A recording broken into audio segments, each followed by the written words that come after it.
School পড়ুয়া মেয়ে রিমা, বাবা ইমরান চাকরিজীবী, মা সাবিনা গৃহিণী। রিমা স্কুল থেকে এসেই তার মাকে বলল, দেখো আম্মু, আমি, তুমি আর আমার আব্বু এই তিনজনের একটি ছবি এঁকেছি। তুমি আমাদের একসাথে এঁকেছ, কত সুন্দর ছবি। আমরা কি সবসময় একসাথে থাকবো আম্মু? হ্যাঁ, ইনশাআল্লাহ মা, ভালোবাসা থাকলে আমরা সব সময় একসাথেই থাকব। আম্মু, তুমি কি ছোটবেলায়ও আমাকে এমনভাবেই ভালোবাসতে? হ্যাঁ, সব সময়। তাহলে আমি যখন দুষ্টুমি করি তখনও কি এমনই ভালোবাসো? হ্যাঁ, সব সময়। তাহলে আজকে থেকে আরো বেশি বেশি দুষ্টুমি করব। দুষ্টুমি বাদ দিয়ে যাও, হাত মুখ ধুয়ে আসো, খাবার খাবে। মা, হাত মুখ ধুয়ে এসেছি, বাবা কখন আসবে?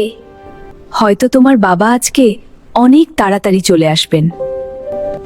আসসালামু আলাইকুম, আমার ছোট্ট পরিবার, কেমন আছো তোমরা? বাবা, তুমি এসেছো, দেখো আমি কি এঁকেছি। ওয়াও, এটা তো আমার জীবনের সবচেয়ে সুন্দর ছবি। আব্বু, তুমি প্রতিদিন এত কাজ করো কেন? যেন আমার মেয়েটা ভালো থাকতে পারে এবং হাসতে পারে। তোমার আব্বু আমাদের জন্য অনেক কষ্ট করে মা।